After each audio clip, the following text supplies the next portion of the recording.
Good Monday evening and welcome to the NCWLIFE Evening News. I'm Grant Olson. Before we get to tonight's top stories, let's take a quick look outside our beautiful weather window on this Monday. And this is what we were dealing with this afternoon. Just beautiful early springtime weather. Blue sky, a few clouds at times today, but temperatures well above normal once again. Heck, we had a whole weekend of that weather, and just a beautiful shot looking down at the Wenatchee Valley from our cross camera up on Wenatchee Heights. All right, here we go. Temperatures throughout the week. We are in the lower right-hand part of your screen in the green, and our temperatures will take a nosedive as we get into Wednesday. It will be a bit windy on Wednesday, but one thing about 55, 55, and 57, those are all pretty much normal high temperatures for this time of year, and we'll talk more weather coming up a little bit later on. Now, a few of the news stories we're following for you tonight. 2 bicyclists were hospitalized yesterday afternoon after they were struck from behind by a suspected impaired driver on Highway 28 near Palisades. Quincy police have identified a suspect in the shooting death last week of 18-year-old Carlos Diaz Guerero Jr. of Quincy. And businesses in Leavenworth endured a second night of bomb threats on Friday. But first, our top story tonight. East Wenatchee police are looking for a man and woman from the Priest River, Idaho area who reportedly stole several items from the AutoZone store on Grant Road Sunday afternoon and then attempted to run over an employee who was trying to stop them in the parking lot. Assistant Police Chief Eric Hampton said the suspects were in an 18-foot U-Haul truck with the woman suspect driving. She already stole items from the store, then attempted to hit an employee who confronted her. Police Chief Rick Johnson said the woman went outside to the U-Haul, then attempted to hit the employee with the truck as the pair fled. He said a store patron also was almost hit. Police initially responded to a robbery report at 1:40 p.m. at the AutoZone. Hampton said the U-Haul was located a short time later near Sportsman's Warehouse at the Wenatchee Valley Mall, and an officer attempted to make a traffic stop, but the driver of the truck fled the scene recklessly and the pursuit was canceled over safety concerns. The U-Haul had an Arizona license plate, and Johnson said the company helped them identify the suspects. Hampton said the investigation is ongoing and the suspects face possible charges of theft and attempted assault. 2 bicyclists were hospitalized yesterday afternoon after they were struck from behind by a suspected impaired driver at about 1 p.m. on Highway 28 near Palisades Road. According to the Washington State Patrol, 53-year-old David L. Cook and 43-year-old Jared D. McGill, both from Tacoma, were part of a group of 8 cyclists that were riding on the westbound shoulder of the highway when they were struck from behind by an auto being driven by 38-year-old Linnea V. Farnkoff of Seattle. Cook, McGill, and Farnkoff were taken by ambulance to Central Washington Hospital with unknown injuries. Farnkoff faces charges of DUI and vehicular assault. Meanwhile, Quincy police have identified a suspect in the shooting death last week of 18-year-old Carlos Diaz Guerero Jr. of Quincy. The Quincy Police Department said they're searching for 18-year-old Horacio Morales Perez.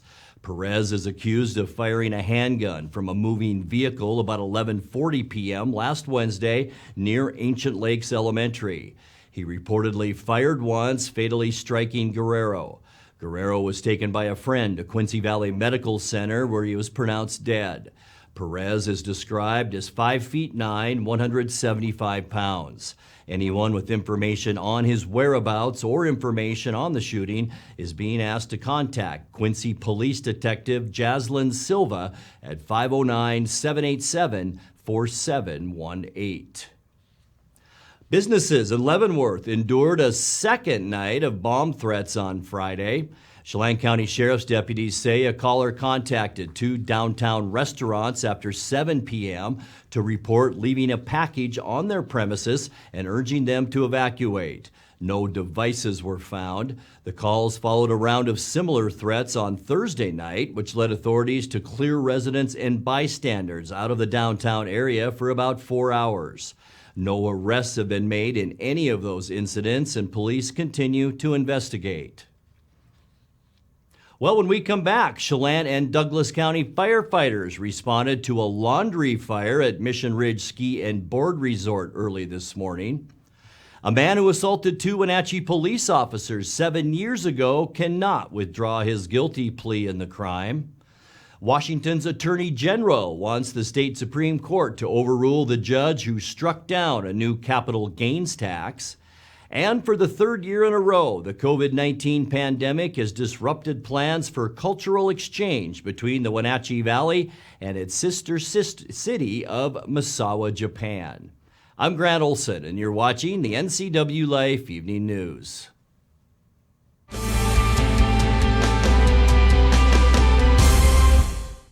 The 2022 Grant County Fair is excited to announce country supergroup Lone Star. They'll be playing at the fairgrounds Thursday, August 18th. Friday, August 19th, it's Cameron Marlowe.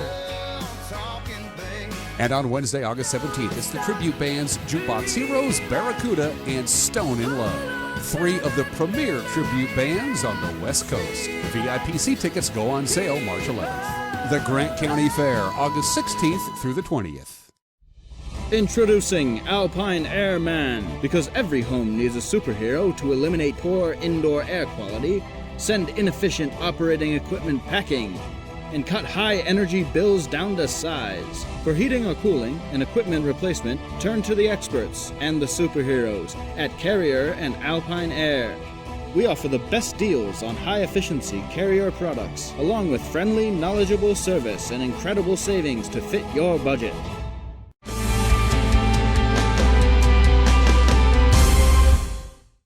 Welcome back. In another news, Chelan and Douglas County firefighters responded to a laundry fire at Mission Ridge Ski and Board Resort early this morning. Chelan County Fire District 1 spokeswoman Kay McKellar said rags had caught on fire inside a dryer in the locker area of the lodge. The fire report came in at 1:22 a.m. with Chelan County Fire District 1 and Douglas County Fire District 2 responding. McKellar said there was light smoke in the building and firefighters traced the cause to the dryer fire, which they quickly extinguished. She said there were no people in the building at the time of that fire. The building was ventilated and firefighters wrapped up work shortly before 3 a.m. Well, a man who assaulted two Wenatchee police officers 7 years ago cannot withdraw his guilty plea in the crime. Jake Van Wyck broke the wrist of one officer and shot another with their own taser when they confronted him for breaking into an abandoned house in 2015. Earlier this year, Van Wyck asked to withdraw his plea or receive a new sentencing, saying his 22-year prison sentence was improperly calculated. But on Thursday, Chelan County Judge Travis Brandt said the length of the sentence appears correct and too much time has passed for Van Wyck to withdraw his plea. The issue might now be sent to the Court of Appeals. Washington's Attorney General wants the state Supreme Court to overrule the judge who struck down a new capital gains tax. Bob Ferguson filed an appeal last week after Douglas County Judge Brian Huber called the tax on large sales of stocks and bonds unconstitutional. Supporters of the tax, which was earmarked for early education and child care, call it an excise tax that would make Washington's tax code more equitable. It imposes a 7% tax on profits above $250,000 from the sale of stocks and bonds. The plaintiffs who sued to overturn the tax include 19 wealthy business owners as well as the Washington Farm Bureau. Well, as we take you to break, for the third year in a row, the COVID-19 pandemic has disrupted plans for cultural exchange between the Wenatchee Valley and its sister city of Misawa, Japan. Two cities have conducted friendship visits annually since 1981 in commemoration of the historic Pangborn-Herndon Trans-Pacific Flight. Wenatchee City Council member Linda Harold, who's also vice president of the Sister City Association, told the council on Thursday that visits between the two communities appear to be canceled for the foreseeable future. The Misawa Festival, we will not be sending any representatives this year. And that could go on for the next several years. They just don't know because the pandemic and COVID is still raging over there. So they're only allowing 5,000 visitors into the country at any time. And that doesn't include tourists. That's people that are there for business or government business. Yeah. And the letter they sent didn't just say next year. I was hoping it was a misinterpretation on languages that they said years. Yeah. So I was hoping that they just meant year, not really years, but they said years like plural, like it might be a while. And they were supposed to come here this October, but that hasn't been decided yet, so we don't know about that. You're watching the NCWLIFE Evening News. Coming up next, tonight's features story and your complete local weather forecast. That and much more still to come on the NCWLIFE Evening News. Please stay with us.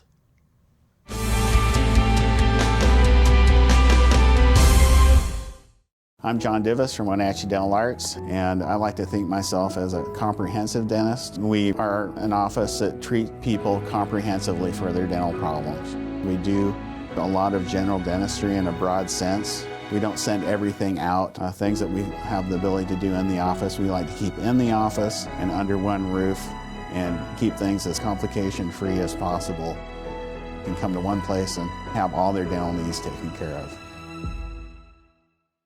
911, what is the address of your emergency? Yes, it's me. It's my husband. I think there's something the matter with him. It was a feeling that I'll never forget, like being able to meet them and know that he survived. Okay, tell me what's happening. Is he conscious? No, he's not. He's not. Okay, take a deep breath for me. I'm getting you help. Rivercom means to me that I still have my husband here with me. They're the ones that guided me through saving his life.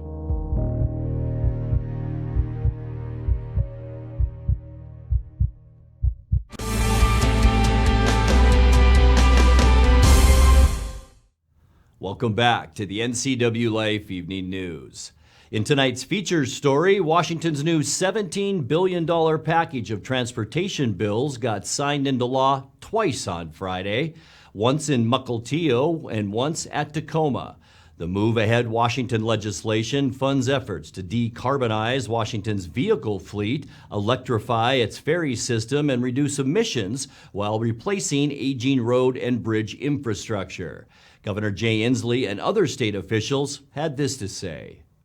It's an unusual step in a short legislative session to have a new revenue package, an indicator of the important role transportation plays and the important times that we live in.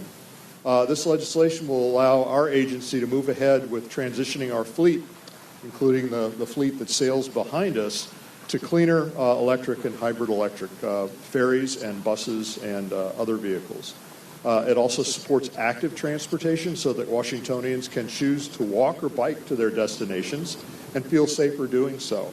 This is another step forward in revolutionizing our transportation system and revolutionizing our energy system in the state of Washington.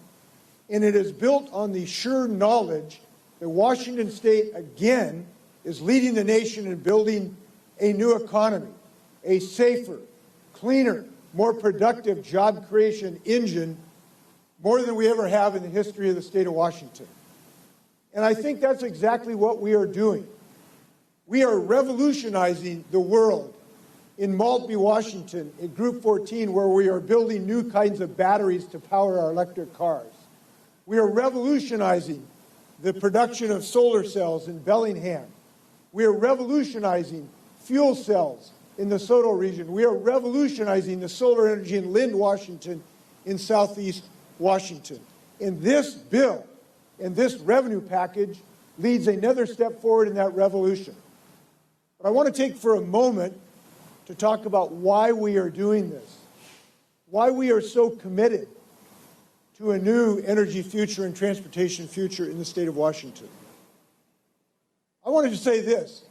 We have a passion for the new because we have a love for the old.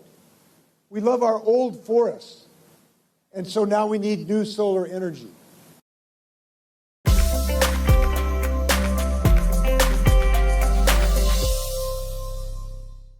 Time now for a check of your North Central Washington weather forecast. Hope you had a great weekend, and I'll tell you, no complaints weather-wise. 63 degrees are high on Saturday, 70 yesterday. Boy, I hope you got a chance to get outside yesterday or maybe today. Just as nice almost.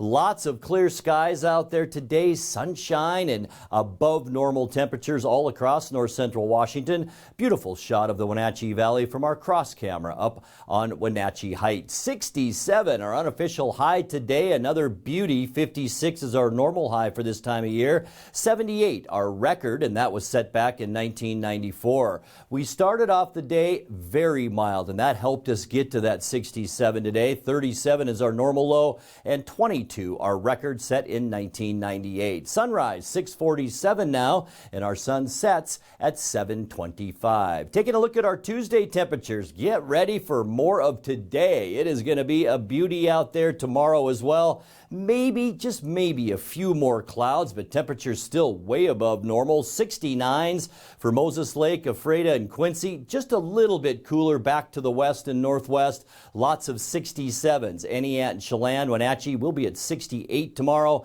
and Leavenworth, a nice one. High temperature tomorrow at 66 degrees. Taking a look at tonight, we can expect mostly clear skies. Bit of a ridge up and over us here. Low pressure just to our east, and the combination of high pressure and low pressure, that could really kick up some breezes overnight tonight. Not a lot of wind, but just breezy conditions. For Tuesday, the ridge will take over for at least one more day. Mostly sunny skies. We will see unseasonably warm temperatures tomorrow. As we just talked about, highs in the upper 60s. Things change on Wednesday. Partly cloudy skies and windy on Wednesday. We are seeing that low pressure area and high pressure kind of duking it out right here in the Pacific Northwest, and that'll make for a windy one and cooler with highs only in the mid-50s for Wednesday. Back to that sunshine on Thursday, and temperatures seasonal. We're getting a little spoiled with the 60s when we should be in the mid to upper 50s anyway for this time of year. And then April 1st on Friday, and no April Fool's joke. It's going to be a pretty nice day. We'll see partly cloudy skies, high temperatures Friday in the mid to upper 50s, which once again is normal for this time of year. Getting you into the weekend, not bad at all. Mostly sunny for Saturday and a little bit warmer. Highs Saturday will be touching that 60-degree mark, so it should be a nice one all across central and eastern Washington. And then by Sunday, at the end of our forecast, partly cloudy skies. We'll call the temperatures seasonal on Sunday, with highs once again steady as she goes in the mid to upper 50s. But there's that next storm system that will be moving in on us, and that'll be probably the first part of next week, with a good chance of rain on both Monday and Tuesday. Taking a look now at that 7-day forecast. 43 degrees overnight tonight. A beautiful one tomorrow, 68 and mostly sunny, and then back to earth and back to normal as far as temperatures go. 55 Wednesday, 56 on Thursday, partly cloudy, and 57 degrees on Friday. We will see mostly sunny conditions too as we get you into Saturday, warmer and 59, and boy, we're staying with that persistence forecast as we get you into the end of the weekend on Sunday. Partly cloudy skies and seasonal with a high temperature then of 57 degrees. And that's a look at your local weather forecast. Coming up next, tonight's sports report with Eric Granstrom and more as the NCWLIFE Evening News continues right after this.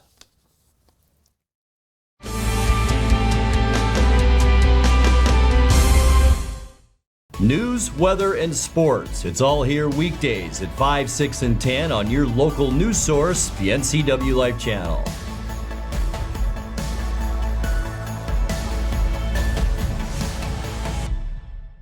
What's the best way to attract a wide variety of beautiful birds to your backyard?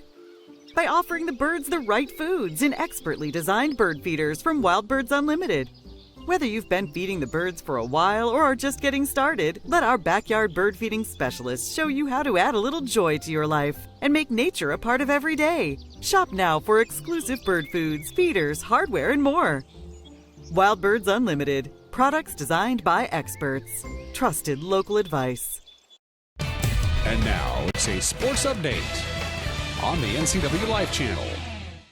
And a happy Monday to you. A very scary incident occurred during Wenatchee's game at Trail Friday night in BCHL action. Midway through the first period, the Wild's Connor Overson was checked from behind, going head first into the boards between both benches. Now Wolford knocked the puck away there from Rico. Now Rich Dawson with a huge hit at the benches, and a Wenatchee player is in discomfort, and they're going to blow play down.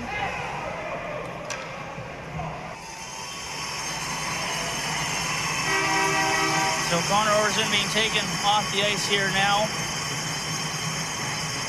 As mentioned through the entire process, he's in very good care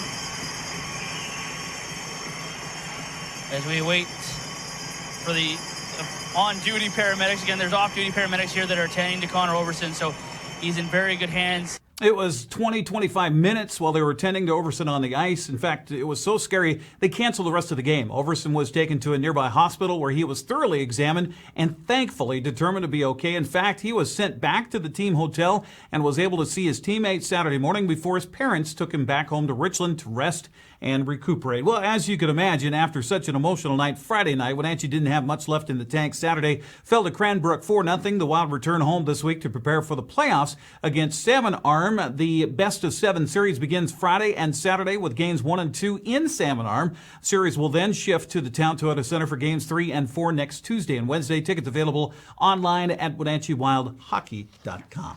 Well, the Seattle Kraken will have to try again another time for 3 wins in a row after falling to Los Angeles Saturday by a final of 4-2. Daniel Sprong and Morgan Geekie found the back of the net for Seattle, but it wasn't enough against one of the best teams in the league. Kraken stayed the rest of the weekend in La La Land and will face the Kings again tonight at 7:30 at Crypto.com Arena. You can watch it all on Root Sports Northwest. Well, let's get you up to date on the NCAA men's and women's basketball tournaments. First of all, the Elite Eight were pared down to the Final Four over the weekend, with Villanova downing Houston Saturday while Duke topped Arkansas. On Sunday, the only number 1 seed left, Kansas, punched their ticket to the Final Four with a win over Miami. North Carolina ended St. Peter's Cinderella story with a 69-49 victory.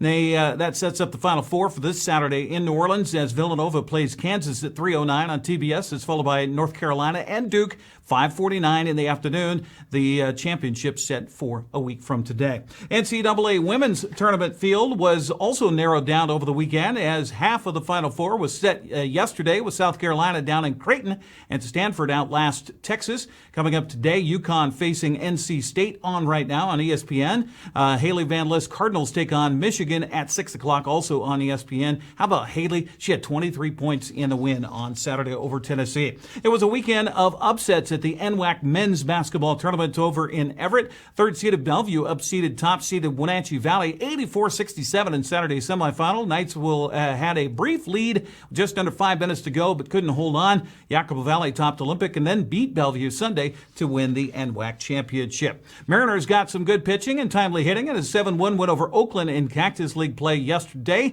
Adam Frazier went 3 for 4 at the plate with a run and 2 doubles. Eugenio Suarez also came through at the plate with a 2-run bomb. Montasa looked back at Haniger, the 2-2 to Suarez. Swing and a well-hit ball deep to left field. Pinder looking up and goodbye baseball onto the berm.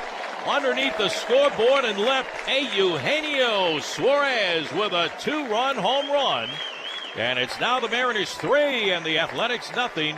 And we're only in the top of the first inning. Yeah, the Mariners' lead helped right-hander Matt Brash settle in. He struck out 6 batters over 3 innings, putting up a goose egg on the scoreboard. Seattle's back at home today. They were facing Texas earlier. We'll have the score for you tomorrow morning on Wake Up Wenatchee Valley. Well, sticking with baseball, checking the Le Schwab Prep scoreboard from the weekend in prep action. West Valley swept a doubleheader from Wenatchee on Friday. Moses Lake took 2 from Eisenhower, and Pateras was able to sweep Moses Lake Christian 6-5 and 16-15. Turning to Saturday, Quincy swept Cascade, while Ephrata took 2 close ones from East Valley of Yakima. Kashmir beat Omak twice. On Saturday as well, Okanagan and Liberty Bell split a doubleheader. Lake Roosevelt blasted Bridgeport 22-0, not once but twice. Riverside Christian swept Waterville Mansfield. Brewster beat Freeman twice, while Tenasserim took 2 from Oroville. Turning to the fast pitch softball scoreboard, Moses Lake swept a doubleheader. The only games on Friday. Turning to Saturday, Glacier Peak took 2 close ones from Eastmont 2-1 and 4-3. Moses Lake doubled up on University 4-2. Oroville and Tenasket split a twin bill. Lake Roosevelt topped Bridgeport with the same score twice, 15-zip, and Liberty Bell and Pateras split a doubleheader. In boys soccer on Friday, Eastmont down Moses Lake 7-2. Cascade and Tompkins played to a 1-all tie tie. Okanagan down Liberty Bell 6-1, and Bridgeport blanked Brewster 4-0. Turning to Saturday, Ellensburg down Ephrata 1-0. Kashmir topped Brewster 2-1. Lakeside 9 Mile Falls blanked Chelan 2-0. Oroville tripped Omak 1-0, and Tonasket pummeled Pateras by 10 in that one. The broadcast, we had our first broadcast of the spring on the schedule Saturday here on the NCWLIFE channel. A little lacrosse. Wenatchee defeated and defended its home turf at Lieboftel Field of the Apple Bowl with a 13-5 win over Kamaikan. I was alongside Thomas Bass with a call here on the NCWLIFE channel. A big game for Wenatchee's Andrew Vandershalle.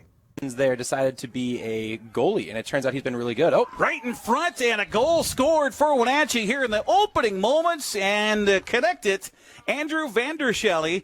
10 seconds once they get it across midfield. There's Vandershalle with a shot and a goal. Wow. Little give and go there. I think it was Jorgensen who fed him. On a low shot, that ball has has backspin on the first bounce and topspin on the second bounce. Vandershalle again with the goal for Wenatchee, his third of the afternoon. So they'll come out top to Vandershalle. Vandershalle with 3 goals in the game and make it 4 as it's in. What about 22 seconds? I said 10. My bad. He'll give it back to Vandershalle, who's been a little bit quiet here. Vandershalle works against that defense, shoots and scores! Just as we talk about him being a little quiet, then he comes up with a beautiful bounce shot from the left side that gets by the goalie and into the back of the net. He's going to get a shot off with 4, with 3, with 2, and will he get a shot? He will, but it will sail out of bounds, and that'll do it as Wenatchee improves to 2-1 on the season as they get the victory here today by a final of 13-5 over Kamaikan. 5 goals. How often do you find that in one game there, young man? Sometimes, rare occasion, pretty lucky. Yeah, it was just a matter of having teammates that would clear through, move the ball, pass really well, and just, yeah, working hard. So I know that 3 is a hat trick. What do we call 5? Do you know what the term is for that? Is it quintifixion or something like that? I like that. I do like that. Okay. That's catchy. All right, we'll call it the quintifixion from now on. Andrew, congratulations on the win and best of luck down the road here. Thank you. Henry Nelson also contributed 3 goals and 2 assists in the win. Carson Reiner stopped 9 of 14 shots in goal. Wenatchee travels to Chiawana coming up on Thursday. We'll be back on the air with more sports tomorrow as Eastmont hosts Moses Lake in baseball action at Dan White Field. I'll be alongside Grant Olson and have the call as the Wildcats take on the Chiefs at 4 o'clock. That'll be live on Facebook. We'll have it on TV at 7. That's Sports News. I'm Eric Grandstrom. Grant, back to you. Thank you very much, Eric. Looking forward to that baseball game tomorrow. And now let's check in with Dan Kuntz for a look at what's coming up tomorrow morning on Wake Up Wenatchee Valley. Dan? Thanks, Grant. Join me for a Tuesday edition of Wake Up Wenatchee Valley. We'll let you know if Louisville punched their ticket to the Final Four. Go Haley Van Lith and the Louisville Cardinals. We'll have that with sports. We'll have your news. We'll have your very mild weather forecast, as Grant already mentioned. But I'm kind of looking forward to the cooler, windier weather on Wednesday and Thursday because I plan on flying my kite. Wake Up in Valley. We're live and local at 7 a.m. right here from Studio 7. Grant, back to you. Thank you very much, Dan. And that's going to do it for our newscast tonight. For more on these stories and other news from around North Central Washington, you can find us on Facebook or our website at ncwlife.com. And remember, if you see news happening, we'd like to hear from you. You can send us an email at news@ncwlife.com or give us a call at 888-6295. I'm Grant Olson. Thanks for joining us and have a great night.